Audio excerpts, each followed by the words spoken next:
Start game.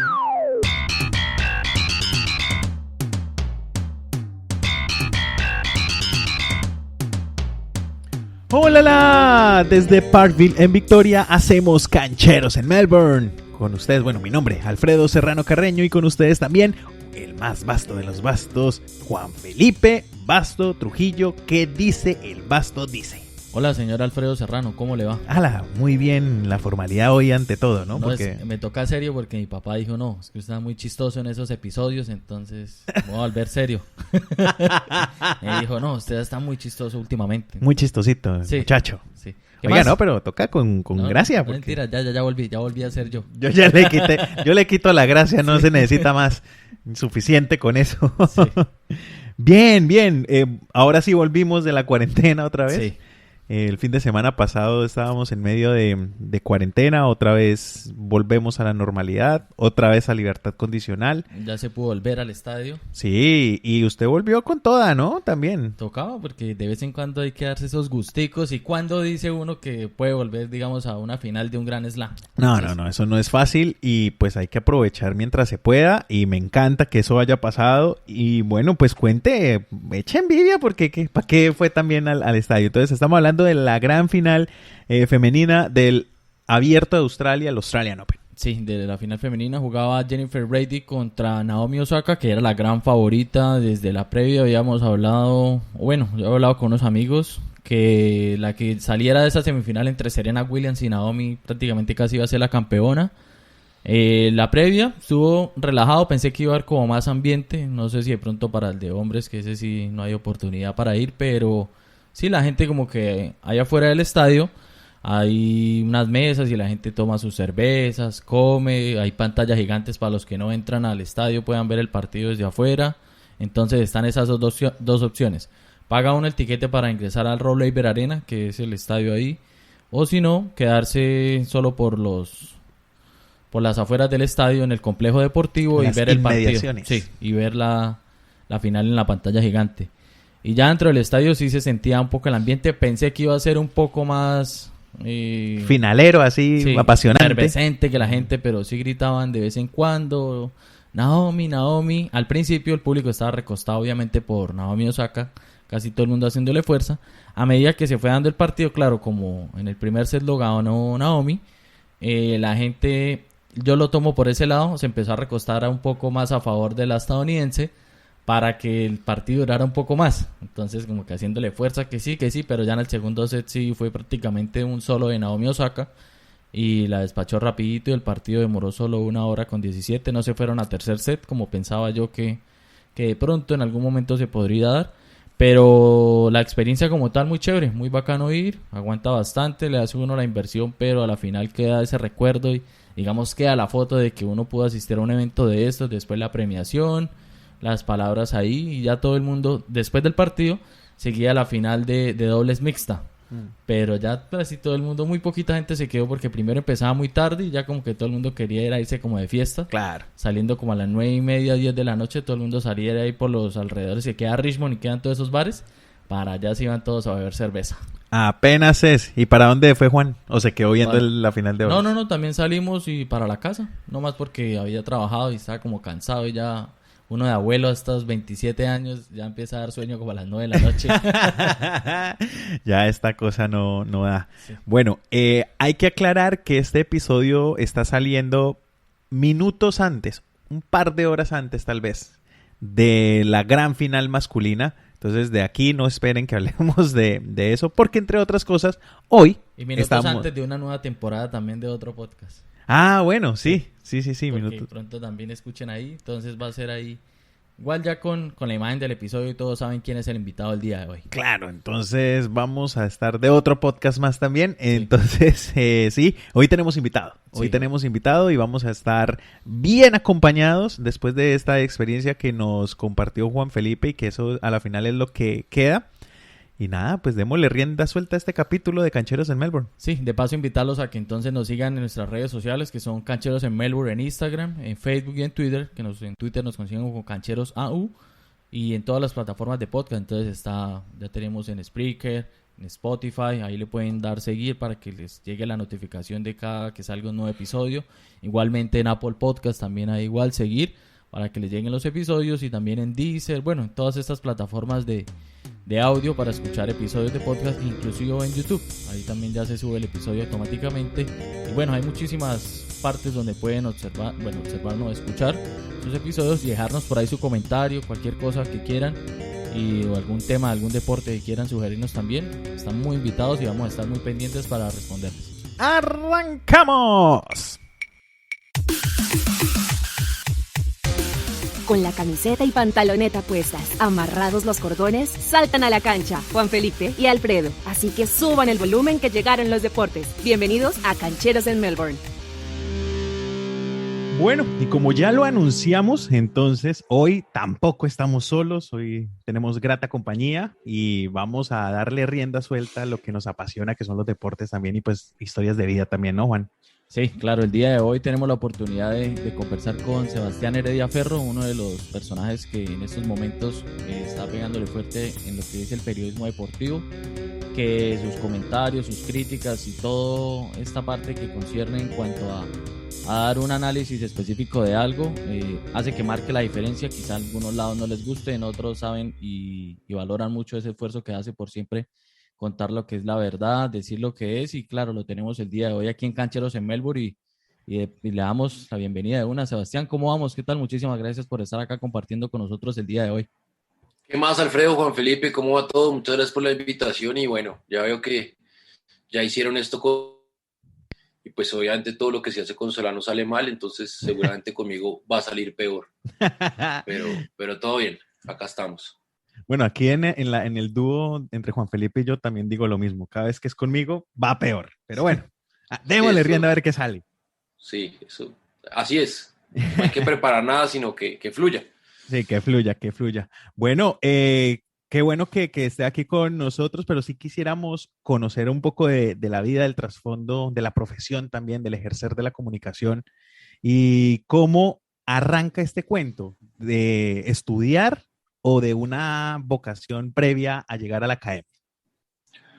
Pues, a ver, no, yo creo que en el colegio siempre me gustaron los deportes y todo el cuento este, y en el colegio había emisora y había noticiero, y no sé por qué, hay alguna extraña razón, la señora que manejaba toda la parte de audiovisuales en el colegio, siempre tuvimos como una buena relación y me dijo, venga, yo quiero que usted haga unas notas, y hacía unas notas y después terminé presentando pues el noticiero del colegio, que eran, no sé, 10, 12 minutos cada 15 días, y en la emisora del colegio, y ahí me fue gustando, me metí a estudiar, me fui a estudiar a Buenos Aires, volví, y cuando volví, desde ahí ya sí empecé a trabajar, entonces me demoré un poco más de lo normal, pues de lo que normalmente debe durar un pregrado, pero pues digamos que lo combinaba con ya experiencia laboral en Canal 13, estuve después un rato en Caracol Radio, después ya entré a RCN, después estuve durante mucho tiempo, casi 10 años en Claro Sports, y bueno, ya ahí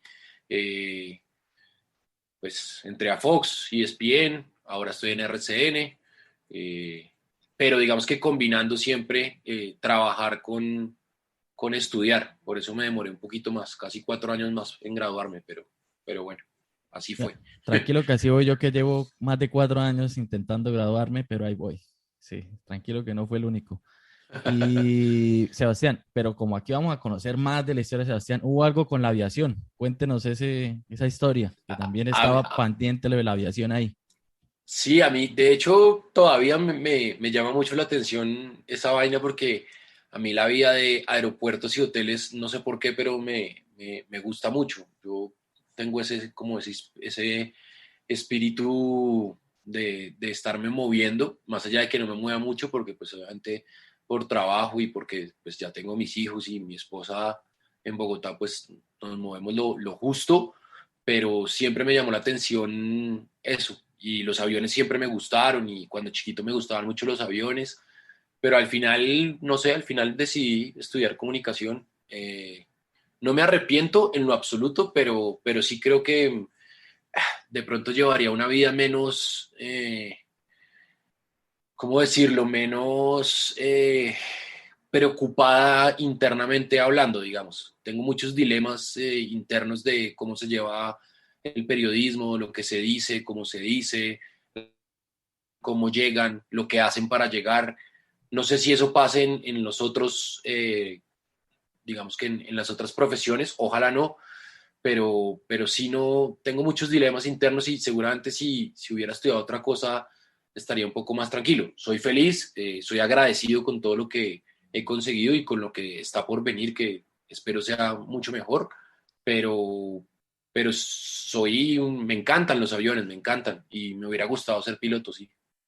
Bueno, parte de esa exploración personal, sí, yo creo que comparto también lo mismo con Sebastián. Yo también, pues, estudié comunicación con una experiencia que es gratificante, pero con esas incertidumbres. Tanto así que ahora creo que me voy a meter por el lado del código ahí como para compensar un poco ese dilema, porque sí, es verdad, hay una angustia en cuanto a las formas de hacerse. Yo creo que quiero entender que, que lo que se exige para poder trabajar también tal vez va en contravía de lo que uno piensa y de lo que uno se formó, ¿no? Y eso en parte agobia, pero al mismo tiempo lo reta. Y eso es como lo importante de este ejercicio. Ahora sí, puntualmente, deportes. Decía hace un momentico que 4 años más, pero de todas maneras haciendo el otro lado de la hoja de vida que es muy importante, que es la experiencia. Entonces, pues al fin y al cabo, que se dilate un poco el grado, pero al mismo tiempo creciendo esa hoja de vida, bien, bien importante. ¿Siempre ha estado vinculado al tema deportivo? Sí, pues sí, siempre me gustaron los deportes. En el colegio siempre tenía un radio, digamos que en mi colegio, pues mientras Discman o MP3 o el minidisc o ese tipo de aparatos que fueron apareciendo cuando yo estaba en bachillerato, yo tenía un radio y siempre estaba pegado oyendo radio y digamos que eso me gustó y siempre he tenido la relación con la radio y siempre los deportes. Ya en los últimos años me he dado cuenta que desafortunadamente aquí en Colombia encasillan al periodista deportivo, también porque pues, los periodistas deportivos se han encargado de eso no es culpa de los demás, en que solo pueden hablar de deportes, y yo creo que no. Yo creo que el periodista deportivo debería saber hablar y desenvolverse si en algún momento necesita hacer un análisis económico del Producto Interno Bruto de un país y cómo eso influye en la economía, de entender los procesos sociológicos y políticos de los países y por qué, no sé, Australia es lo que es Australia hoy, para hablar, digamos que puntualmente del escenario donde están ustedes, o por qué Estados Unidos es lo que es Estados Unidos hoy, o por qué Colombia está donde está. Yo creo que eso es un mea culpa que nos tenemos que hacer y por ejemplo, con Solano, que ya estuvo acá con ustedes también, lo hablamos y quisiéramos generar algunos espacios en los que nos podamos desmarcar un poco de los deportes. Yo vivo de los deportes, trabajo en los deportes, espero seguir trabajando en los deportes porque pues para mí no es un trabajo. Yo acabo de salir de hacer un programa de 6 horas, pero lo disfruté por completo porque estoy hablando de fútbol, de ciclismo, de básquet, de béisbol, de todo eso. Pero sí quisiera que no me vieran como un simple periodista deportivo. Me explico que si en algún momento me pueden dar la responsabilidad de hacer otra cosa, porque además estudio y leo para eso. Es difícil desmarcarse, no es fácil desmarcarse porque pues así estamos, pero digamos que es uno de nuestros objetivos conjuntos, digamos, con Solano, que podamos demostrar que podemos hacer otras cosas distintas a solo hablar de deportes. Pero sí, digamos que mi carrera profesional está vinculada a los deportes. Claro que apenas la profesión es muy nueva, ¿no? La comunicación como profesión, puntualmente, con academia a bordo, es muy reciente, con pues pocas cohortes egresadas en los últimos, ¿qué? 10 o 15 años. Pues es algo relativamente nuevo. Por ende, quienes hicieron ese camino, pues son los que empezaron de manera empírica a pues no decir invadir, pero sí a entrar a la radio y a la radio deportiva puntualmente, que finalmente se especializan, pero sí está en nuestra labor también cambiar el chip, ¿sí? Y me parece que está bien lo que está diciendo Sebastián y que lo comparto plenamente, y es que ya el ejercicio del saber comunicativo como profesión es ya un poco más holístico, ya poder brindar eso que pues diferencie la academia con lo que antes ni siquiera existía. Entonces, además que los análisis y los contextos son importantes. Vea que a mí me parece chévere que los deportes siempre van enlazados al contexto social, económico, vigente de lo que esté ocurriendo en el mundo y de lo que pasó. Cuando uno repasa la historia del deporte está ligada también a sucesos que han ocurrido antes. Entonces, me parece que está muy, muy ligado con eso y comparto mucho, me siento aquí como contento, ¿no? Escuchar ese tipo de palabras, porque de verdad sí, también lo reflexiona uno al dormir. Pero bueno, sigamos entonces ahí con ese. Sí, y si le suma además que pues hoy en día yo creo que esto nos pide una rigurosidad casi que exhaustiva, porque es que hoy uno queda expuesto con cualquier cosa porque todo el mundo tiene ese acceso a la información. Antes no. Antes lo que se decía en radio era palabra sagrada y yo creo que ese es uno de los grandes vacíos de esos periodistas que tienen mucho mérito, que son muy reconocidos, pero que hoy cada día quedan más expuestos porque no se acostumbraron a investigar, a ir más a fondo, a contextualizar, sino era lo que ellos creían y lo que se decía en radio era. Y no había cómo debatirlo. Hoy no, hoy las redes sociales, hoy todo esto lo deja uno mucho más expuesto, entonces lo lleva a trabajar mucho más en otras cosas, en explicar, por ejemplo, no sé, por qué la gente prende cualquier evento deportivo y no ve gente, y prende Australia y está lleno. Entonces, explicar por qué, qué fue lo que pasó, qué fue lo que hicieron, las medidas, ¿sí me explico? Sí. Entonces, ese tipo de situaciones nos llevan obviamente a ir un poco más allá, que yo creo que algunos que fueron muy reconocidos y que todavía gozan de ese reconocimiento, pues no lo hacen. Hay un dilema ahí, y es que, bueno, además de que se está más expuesto, no se acepta la crítica o no se acepta que se está equivocado. Hoy día es importantísimo aceptar la equivocación para poder seguir avanzando, sobre todo, por ejemplo, y retomando ese ejemplo de Australia, que me parece chévere y pertinente. A nosotros nos tomó por sorpresa que nos llegaran preguntas desde Colombia, como que, ¿cómo así que ustedes están yendo al estadio y sin tapabocas? Y cómo así? Y vimos en medios de comunicación haciendo crítica de eso que estaba Qué pasando, que irresponsabilidad, qué ¿cómo irresponsabilidad, así? pero espera un momentico, Sí. hay un contexto y por qué no averiguar. Hay gente que sí se nos acercó y nos preguntó directamente a nosotros, que no son periodistas, son amigos. Entonces, yo, ¿cómo así? Si los amigos sí son capaces de preguntarle a uno, ¿por qué el periodista, digamos, no? Que tiene la responsabilidad de llevar la información lo más adecuada posible. Entonces, ¿qué queda en el aire? Que no, es que en Australia son súper irresponsables. Ya después se cambia y ya personas pues, van más allá y averiguan y pues nos damos cuenta que como para dejar la claridad y por si acaso alguien está llegando por primera vez a este podcast, pues es que en Australia estamos viviendo una libertad condicional producto de un buen trabajo de recogimiento en donde no tenemos casos de COVID diarios. Ya lo vivimos en medio del Australian Open. Empezó el Exacto. Australian Open, tenía aforo, tenía público, estaba llenándose prácticamente el estadio para los primeros partidos y de un momento a otro salieron casos, decretaron 5 días de cuarentena.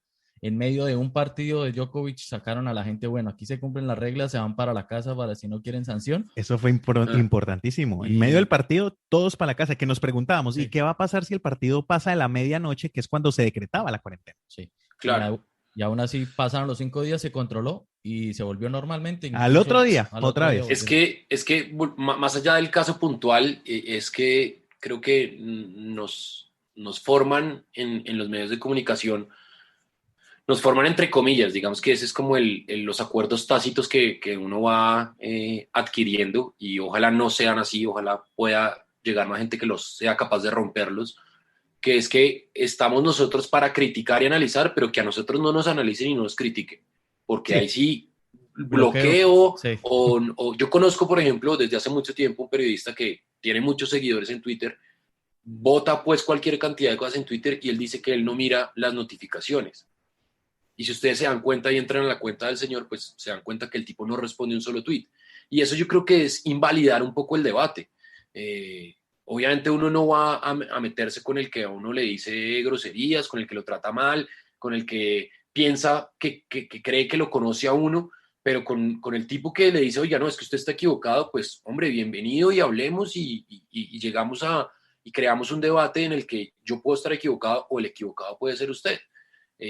Yo creo que eso hace parte del hoy y del siempre, o sea, estar abierto a que uno puede estar equivocado. Es más, uno es más las veces de las que se equivoca de las que no. Entonces, esos acuerdos tácitos que tenemos nosotros, porque es que además vivimos de la crítica, o sea, nosotros vivimos criticando, analizando, diciendo que este señor es malo, que este señor se tiene que ir, pero ahí donde digan que yo me tengo que ir de un medio, ahí sí no me gusta.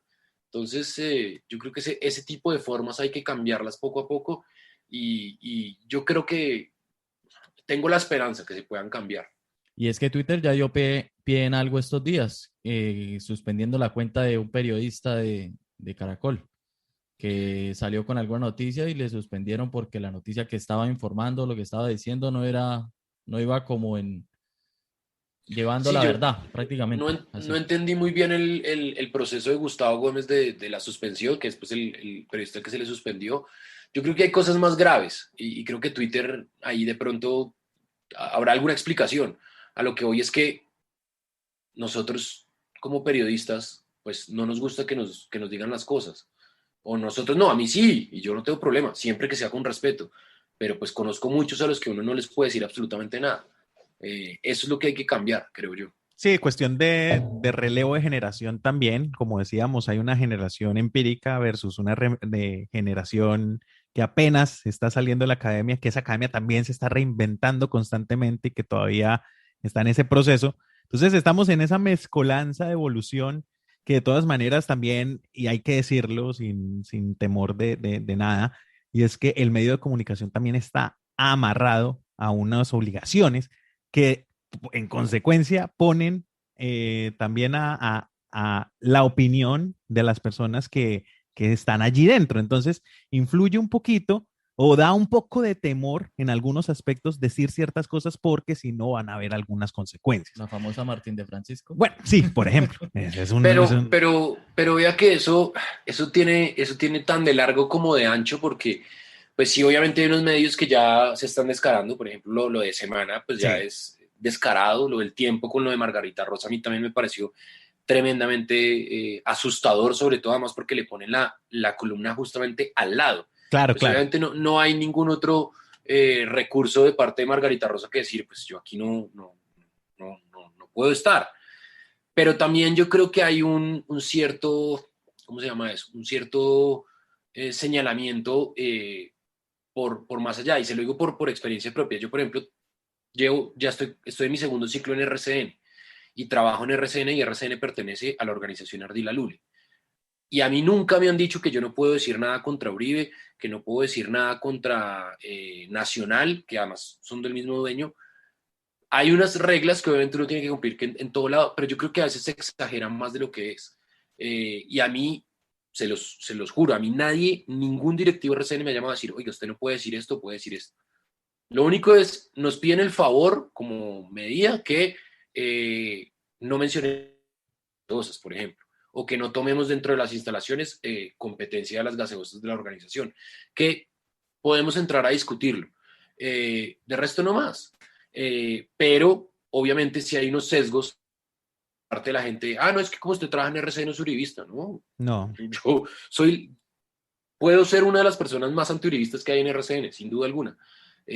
Lo que pasa es que hay que hacerlo con respeto. Yo creo que si uno lo hace con respeto y lo hace con ecuanimidad, vea, por ejemplo, el caso, Yolanda Ruiz, es para mí, de los anchor de la mañana, la más cercana o la más lejana a Uribe, si se quiere, o al uribismo, que es una corriente política muy fuerte acá en Colombia, y trabaja en RCN Radio. Pero nadie dice lo mismo de Néstor Morales, nadie dice lo mismo de Julio, nadie dice lo mismo antes de Arismendi, sino dicen RCN, pero no se dan cuenta que, y la mesa de Yolanda es Yolanda, María Elvira Samper, ¿me explico? Sí. Entonces también hay unos sesgos Ahora, hay unos casos descarados, por ejemplo, lo que está pasando con Semana a mí me parece pues tremendamente aterrador, pero yo creo que eso también hay que mirarlo con cierto cuidado.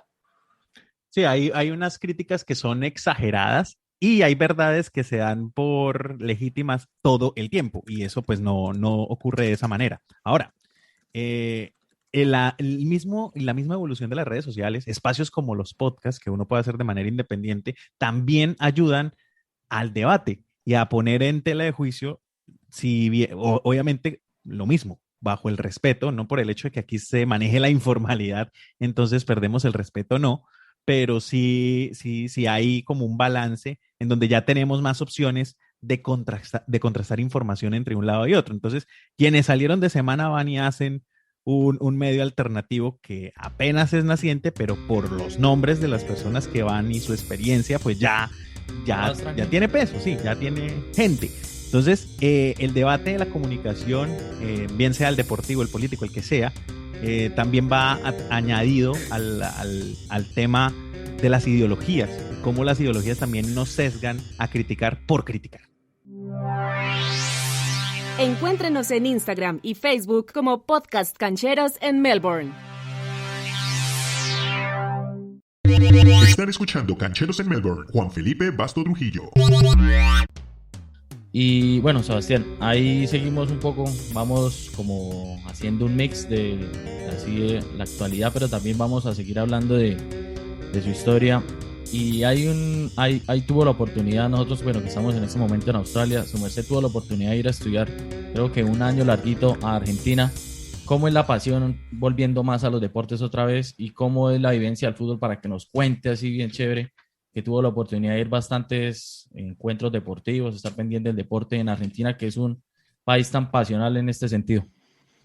No, pues es una locura. Yo siempre he tenido como una, si se quiere, una fijación por la cultura, no solo por su relación con el deporte, sino por todo, porque es una cultura, digamos que muy de barrio, muy, mm, muy culta además, valga la redundancia, muy de literatura, muy de muchas cosas ricas que tiene la cultura argentina, obviamente con mil problemas como los nuestros, llenos de corrupción como nosotros, pero yo sí creo que tienen como esa, digamos que esa alegría que tienen los italianos, de que es realmente pues sus ascendentes más notorios o los más grandes. Y pues la cultura del fútbol allá es que la viven por todo lado. Desde el que le vende a uno en los kioscos, que son como las tienditas que hay allá, hasta el tipo más preparado de Argentina, pues es hincha de su equipo y es hincha de su equipo porque nació en el barrio donde es el equipo. Entonces son temas muy arraigados a su familia, a su vida. No es como acá que fueron apareciendo equipos. Estoy viendo aquí Boyacá, entonces Boyacá Chico pues no tiene hinchas, Equidad no tiene hinchas, Águilas no, estos son clubes de barrio que fueron creciendo y eran esos espacios donde ellos iban con sus abuelos, con sus tíos, con sus primos, con sus papás a pasar los fines de semana o a pasar la semana a hacer deporte. Entonces, digamos que es muy de ellos y lo sienten muy propio y eso hace que pues obviamente lo vivan al 100%. Yo la verdad la pasé muy bien porque es que además fui a un año a vivir con amigos, a ver fútbol, a estudiar entre comillas y sí tienen evidentemente una manera de vivir el fútbol y de vivir el deporte muy distinto a la nuestra. A eso se le suma que los es el día a día de hinchas, ellos. el hincha se suscribe a un club como tal, ¿no? Y algunos tienen acceso a facilidades del club y eso también ayuda también a la apropiación. Claro, es que es justamente eso, es el club donde son ellos, entonces van y juegan tenis y tienen amigos del club, entonces el que vivía en Boedo iba a San Lorenzo, el que vive en Parque de los Patricios pues iba a Huracán, el que vive en Avellaneda iba a Racing o a Independiente. Hay una película tremenda que es muy chévere, que es sobre un club de barrio, que se llama Luna de Avellaneda, que es con Ricardo Darín, para que le echen una mirada, porque es justamente la historia de un club que además se quiebra y que hacen todo lo posible para volver pues para no perder el gimnasio donde los pelados van a hacer deporte. Y esa es perfecta, o sea, recrea perfectamente lo que significa los equipos de fútbol allá, que más que equipos son clubes. Y pues obviamente es de ellos. Y al sentir uno ese tipo de cosas tan de uno, pues lo vive como lo viven ellos. En parte tiene una relación con el que es el deporte más apasionante en esta zona de Australia, porque pues Australia, va a hablar de un solo deporte es muy difícil, pero por regiones y por zonas, los deportes son importantes en algunos sitios o no. Acá en Victoria, en Melbourne, es el famoso footy, el fútbol de las reglas australianas, y así se maneja, ¿no? Que déjenme decirle, me parece una real y tremenda porquería, pero sí. Y tenemos un podcast de solo eso para que sea más porquería. Sí, lo hicimos peor nosotros. El fútbol australiano me parece la cosa más horrorosa, pero bueno. O sea, si habiendo rugby, ¿por qué jugar fútbol australiano? Me explico. No, y pero no bueno. Solo eso. Hay rugby, pero además tienen es otro rugby.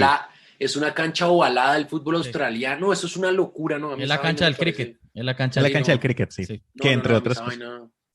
Me parece una demencia. Yo lo miro con el paralelo en que en Estados Unidos crearon su fútbol americano, aquí crearon su propio fútbol, su propia versión de fútbol, y por eso así es un revuelto.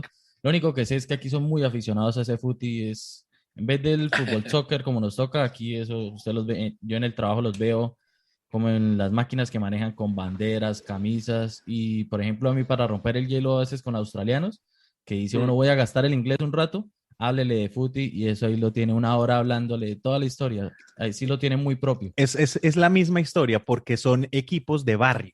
Entonces es el barrio en el que crecí, el barrio con el que me relacioné. Nosotros siempre recomendamos cada vez que vienen y como no entienden o no les apasiona, pues péguense a un equipo. Esa es la única forma de que a uno le guste. Los australianos, no conozco Australia, no conozco la cultura de Australia. Los australianos son... digamos que tienen esa cultura latina o son mucho más en cuanto a la manera de relacionarse, mucho más norteamericanos, más europeos, que no es tan estrecha la relación entre las personas. No, la cultura es muy independiente, sí, muy europea, muy fríos en ciertos aspectos, pero cuando les hablan de fútbol, ahí sí se les calienta todo porque hay que hablar, porque ahí sí se sientan a conversar. Y porque arman parches en torno a eso, pero pare de contar. Ellos viven la vida loca en su juventud, en sus 18 a sus 20 algo, mientras forman un hogar, eso se desordenan, borrachos de todo, pero ya cuando sientan cabeza, y si ya son muy de casa, como que lo suyo, trabaje, vaya a casa y listo. Y sí, dejan la casa muy, muy rápido, ¿no? Como a los 18 años, 17 si acaso. A veces empiezan a trabajar desde los 15. Empiezan a trabajar pronto y ya pueden pagarse sus cosas y se van, y simplemente ya empiezan a hacer su vida. Entonces... pero quedan con eso, con la herencia. No, es que mi papá sí me llevó al estadio y me vinculó al equipo, pero usted vive en otro lado, ¿no? Pero es que yo crecí en este barrio y yo por eso soy tal. Entonces, ahí está. La ascendencia familiar influye mucho en el equipo que estás siguiendo, independientemente del deporte, porque además, Sebastián, no solamente estos muchachos crearon el fútbol, sino que además de haber rugby, crearon otro rugby, ¿no? Le cuento. O sea, es otro deporte diferente. ¿Hay otro rugby? ¿Y que hay la otro pelota rugby. ¿Se puede pasar para adelante o qué? No, el Casi. Rugby, el rugby league, pero tiene como un mix de fútbol americano. Entonces solo tiene unos 5 posesiones, después va cambiando. Es más territorial también, pero hay más contacto. El rugby league, y sí, aquí es el fuerte, aquí en Nueva Zelanda y en Inglaterra un poco.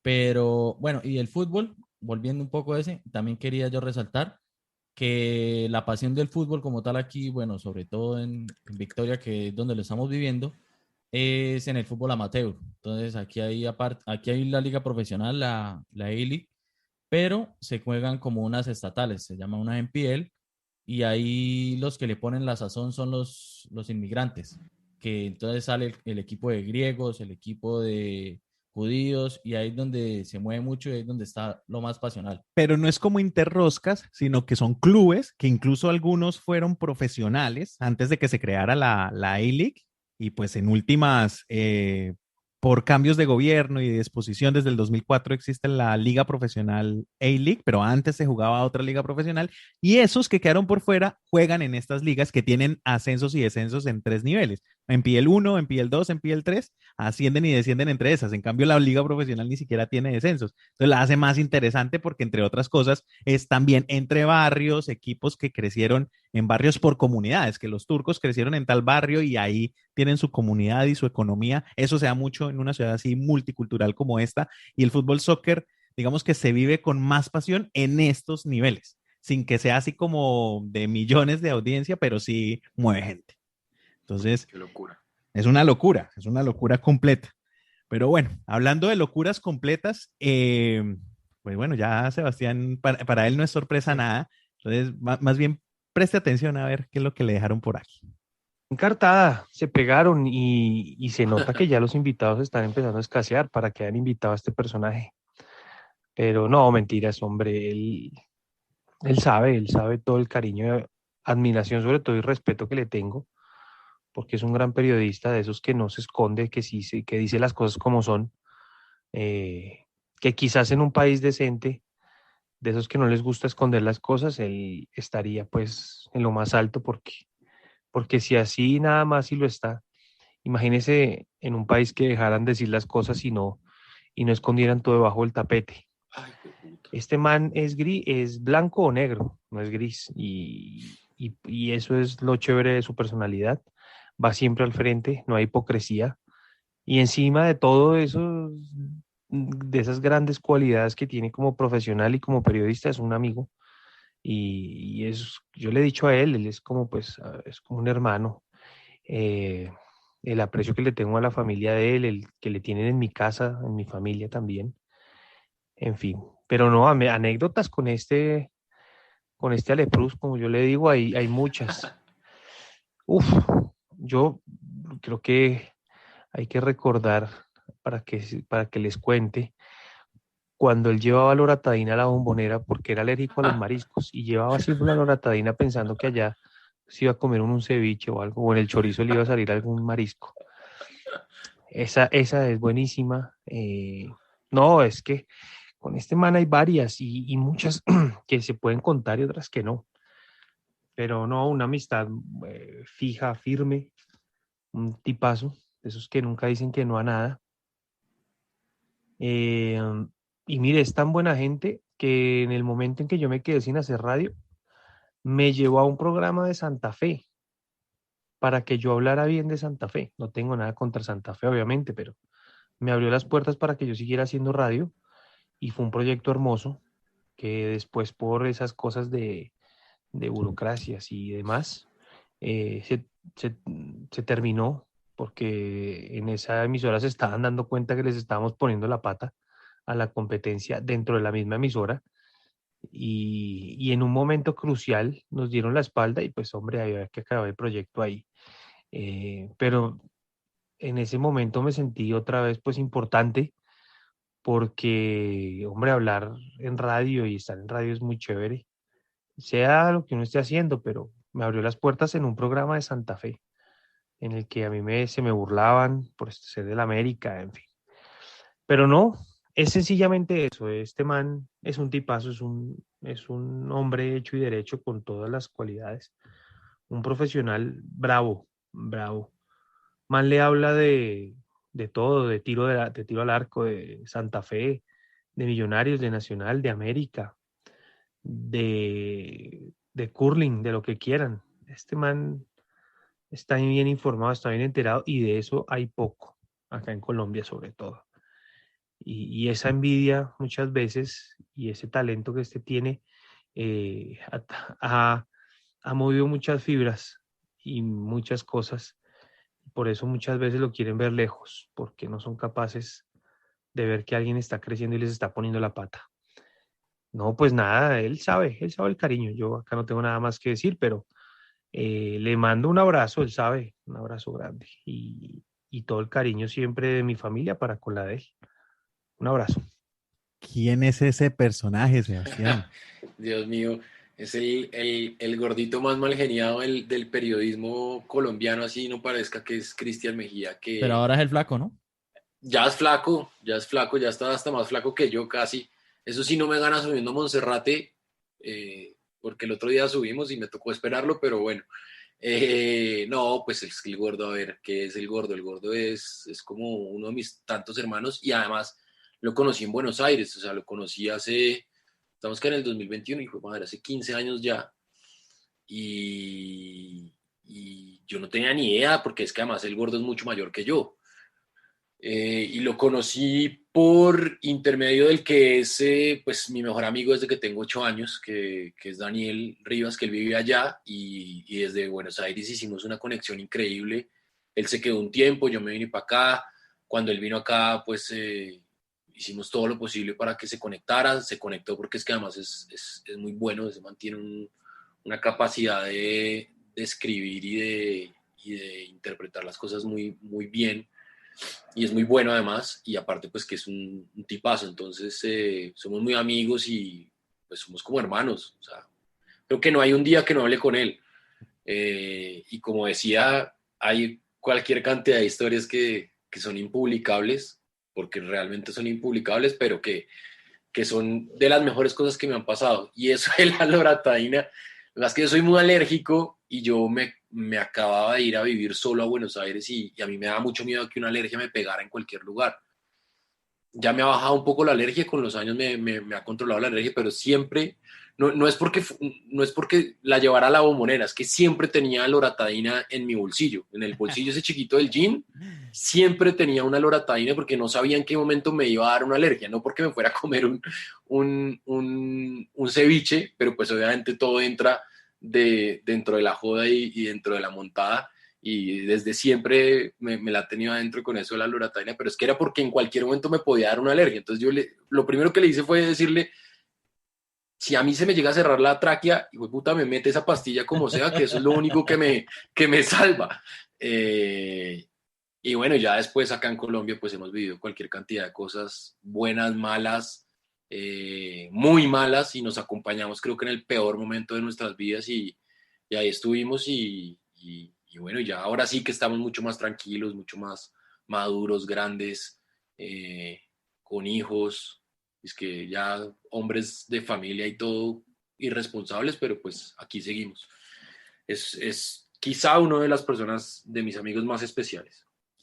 Fui Sí, padrino de su matrimonio además. ahí, Yo ahí no me he me, casado, pero yo fui padrino del matrimonio de él. Imagínense la responsabilidad que me dio. sí, nos dejó esa perlita y dijo, no, cójanlo de parche con eso que yo lo Sí. molesto ahí. Sebas, ya dejemos hablado un poco el fútbol y quiero tocar el tema del ciclismo. Hay una parte de un documental con el equipo Manzana Postobón que creo que no pudo salir al aire, pero que según vi por ahí es una experiencia que a su merced le dejó muchísimas cosas gratas y grandes recuerdos. Coméntenos un poco de lo que se vivió ahí y por qué ese proyecto no pudo salir al aire. No, pues imagínese que a usted le digan, haga de cuenta que se va a ir un año de gira con el Atlético Bucaramanga, porque el Atlético Bucaramanga, ustedes son de Bucaramanga, ¿cierto? Sí. Son Sí, hinchas pero del yo hincha, Bucaramanga. no, yo de No. Millonarios.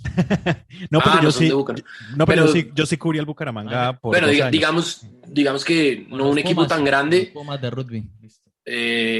Bueno, sí, puede ser de los Pumas o sí, o de los Tucanes.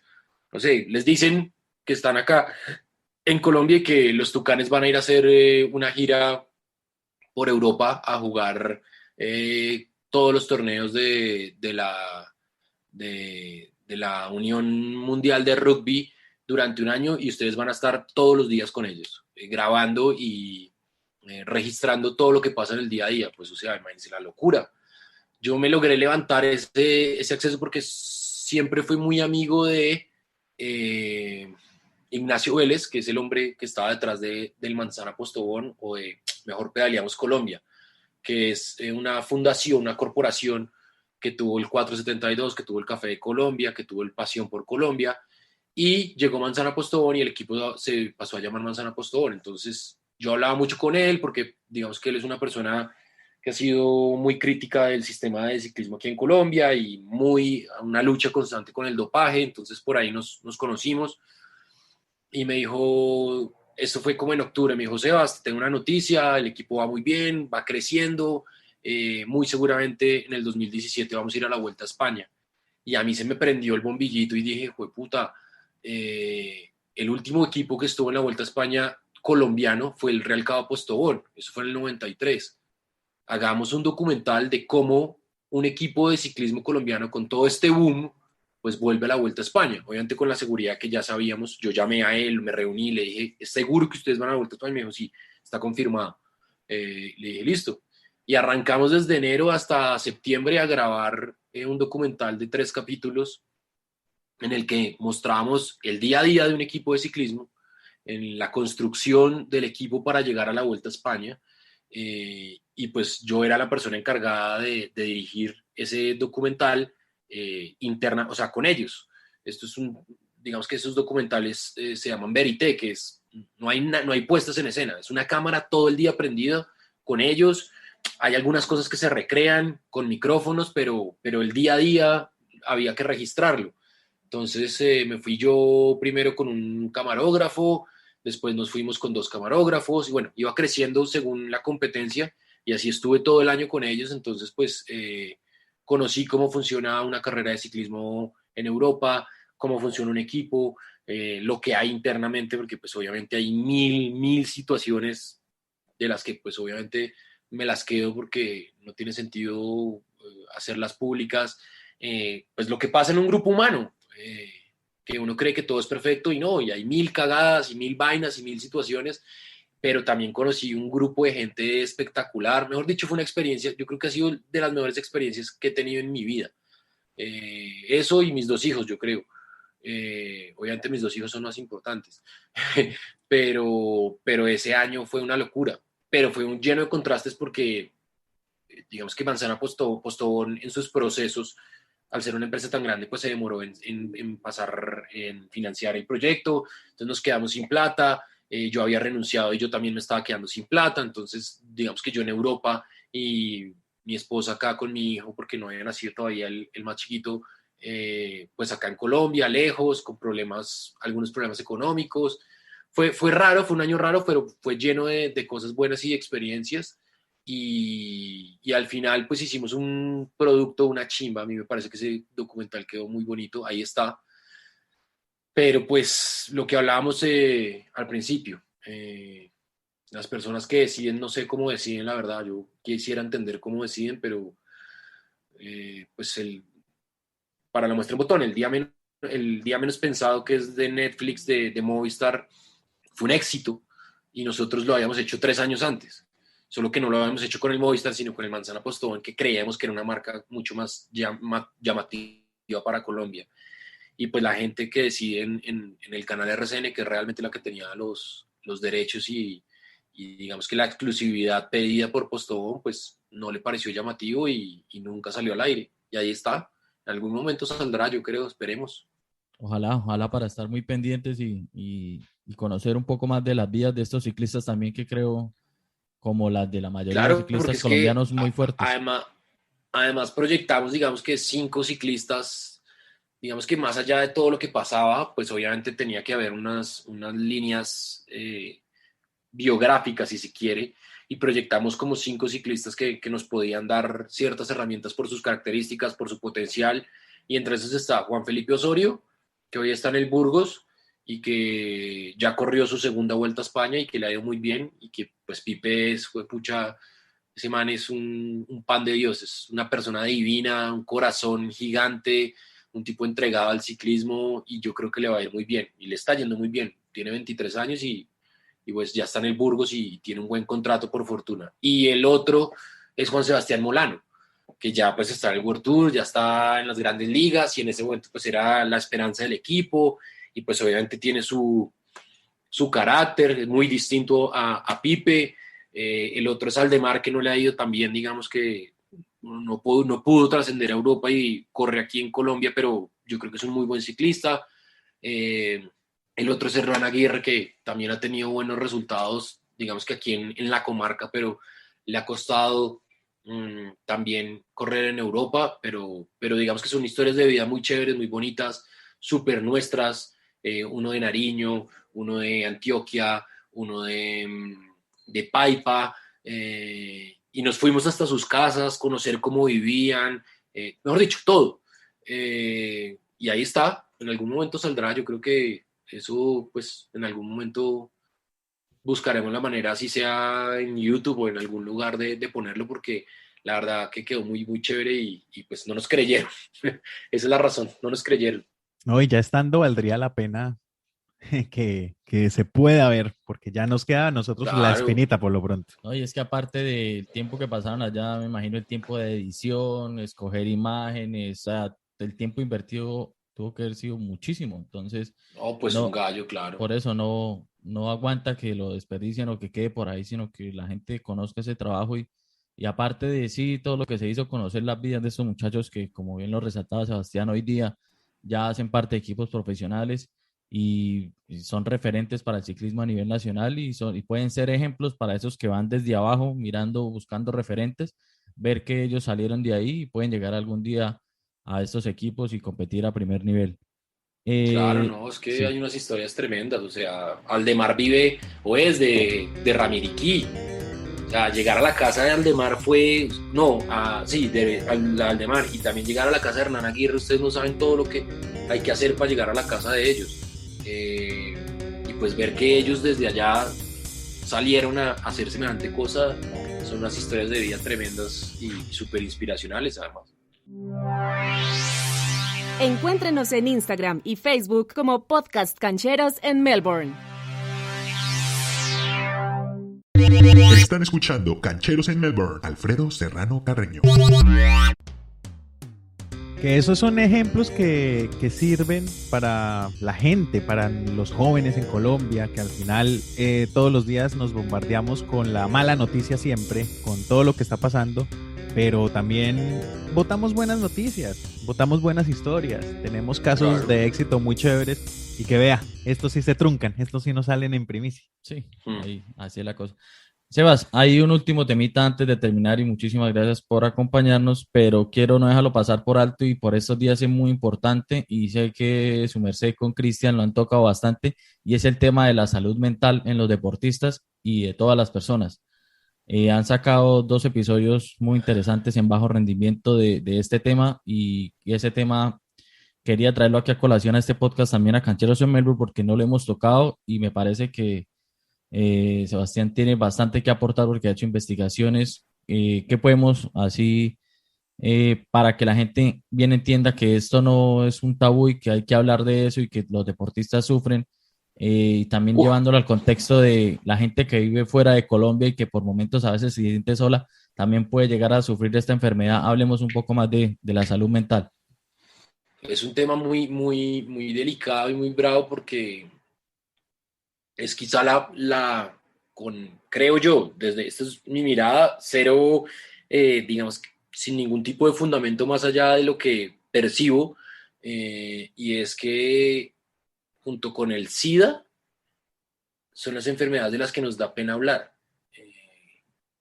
Y yo creo que uno no debería darle pena hablar de las enfermedades, porque pues ni al más inteligente, ni al más bruto, ni al más pudiente, ni al menos pudiente, ni al más blanco o al más negro está exento de que le den enfermedades. Entonces, no nos da pena decir, por ejemplo, no, es que me dio apendicitis, porque sencillamente a uno Sí. le da apendicitis porque se infectó, porque cualquier cosa, o decir, no, tengo depresión, o sufro ataques de ansiedad, o soy bipolar. Han metido en la cabeza, valga la ironía, que pues da pena decir eso, y yo creo que no, y por eso pues desafortunadamente los índices de suicidio son tan altos, y es porque pues mucha gente le cuesta pedir ayuda ante ese tipo de enfermedades. En Argentina, por ejemplo, la mayoría de la gente va al psicólogo como va al odontólogo. Entonces aquí vamos al odontólogo como cualquier cosa, pero no vamos al psicólogo a trabajar la cabeza, y pues el cerebro también es un órgano como cualquier otro. Y la depresión se produce porque sencillamente se deja de producir alguna hormona, algún químico, y eso produce algún cortocircuito que le produce a uno infelicidad, ganas de no hacer nada, mil cosas. Obviamente se detonan con situaciones puntuales de la vida o con casos que pueden pasarle a uno, pero yo creo que el ejercicio más que hablar, más que profundizar en eso y en los casos lo que buscamos o lo que buscábamos con Solano es tratar de romper ese tabú. Ese es nuestro pequeño aporte. Yo, por ejemplo, sufría en el 2017, justamente en ese año en el que hablaba, me dieron ataques de ansiedad muy bravos, en el que me tocó buscar ayuda, me tocó ir al psicólogo, voy al psicólogo y cuando sí me siento agobiado y siento que puedo estar cerca de otro ataque de ansiedad, pues voy y busco a Dora, que es mi psicóloga, y me echa una mano y está bien, como cuando me duele una muela voy al odontólogo. Entonces yo por eso siento tan propio esos temas, porque a mí me ha costado y es una cosa que son dolores que uno no puede ni escribir, ni a veces por lo menos sentir, pero que los tiene. Entonces es muy difícil que den con el chiste, pero cuando dan, pues uno encuentra las maneras de salir, respirar, meditar, la vaina. ¿Qué pasa? Que últimamente los deportistas profesionales, pues, hermano, están en un constante escrutinio diario, que eso debe agobiar un resto. Yo no me imagino lo que debe ser que a uno todo el día le estén diciendo que hizo bien o mal su trabajo. Sí, ganan bien, son cómodos, hay algunos que son perezosos, eso nadie lo está borrando, eso también hace parte del mapa, pero creo que en una sociedad en la que le exigimos todo el día o nos exigimos todo el día ganar, sirve ganar, porque eso es lo que creemos, que solo el ganador vale, y realmente los que ganan en la vida son muy poquitos, pues pasan ese tipo de cosas y no le paramos bolas. Entonces pasan cosas como lo del Morro García, que pues obviamente tuvo un desenlace tremendo, que fue el suicidio del hombre. Pasan cosas como la de Dumoulin, que dice, no tengo ni idea quién soy, tengo que parar, y es un tipo que tiene un contrato de $3 millones, es decir, por más soluciones económicas que tenga, si el cerebro no hay nada que hacer, hay que parar y revisarse. Gael Monfils también lo dijo ahorita, viendo a su novia Elina Svitolina, que le fue bien, yo creo que hizo un gran Australian Open en Elina Svitolina para lo que ha mostrado, pues Gael Monfils dijo, no sé qué me pasa, y si en algún momento dejo de aparecer, por favor no me vayan a buscar porque necesito saber qué es lo que me está pasando interiormente. Y yo creo que está bueno también que ese tipo de personas que son referentes para la sociedad lo hablen. Y ese, digamos, que era el interés con Cristian, obviamente con un cuidado tremendo, y por eso buscamos especialistas, por eso nos apoyamos en Pacho, que es un tipo que a mí me parece sensacional porque es un genio de la edición literaria, digamos. Es uno de los mejores correctores de estilo que hay en este país, fue director de revistas tremendamente importantes, y su trabajo lo llevó a unos ataques de ansiedad, a decir, pucha, que estuvo mal. Y hoy controla esa ansiedad con hablar de ansiedad, que me parece chéverísimo, y por eso siempre estamos muy cerca de Pacho, porque Pacho tiene un cuento muy, muy bacano y le ha ayudado a mucha gente. Es básicamente eso, es decirle a la gente, hay que hablar de las enfermedades mentales. Son una realidad. Le quiero añadir que adicional a eso, pues la gente, sí, el miedo a que me digan el clásico, ¿no? Voy al psicólogo entonces porque estoy loco. Sí, usted y está loco. No, y no es así, pero también hay una desinformación y vale si la pena. Y si estoy loco, ¿qué? Sí, no pasa nada, igual todos lo estamos. No pasa nada. De todas maneras, hay una desinformación, o hay más bien la gente no tiene claro a veces que una depresión no está necesariamente relacionada con un estado de ánimo. Y muchas personas simplemente mitigan cuando uno manifiesta o alguna persona manifiesta que siente o un tipo de ansiedad o un estrés. Ay, es que, y eso a usted que no le falta nada, eso que no sé qué. Y eso es también en parte el proceso que se necesita, que la sociedad entienda que es una enfermedad como cualquier otra y que se tiene que tratar como cualquier otra y que le puede dar a cualquier persona. Increíblemente, personas brillantes que uno conoce en el camino pueden estar padeciéndolo o lo han padecido alguna vez y no lo han claro, dicho. Y es que, o sea, no sé, a una mamá de un amigo, no ha pasado, estoy poniendo el caso hipotético, oiga, no, es que a mi mamá le dio cáncer de seno, y uno no le dice, oiga, pero es que usted lo tiene ¿cómo le va a dar cáncer de seno? ¿Sí me explico? Sí. O sea, uno no quiere que le dé depresión, uno no quiere que le dé ataques de ansiedad, uno no quiere que volverse bipolar o ser bipolar, o es otra enfermedad que, bueno, eso se detecta mucho más temprano que las otras enfermedades mentales, pero no es que usted lo tenga todo y por eso no se puede enfermar.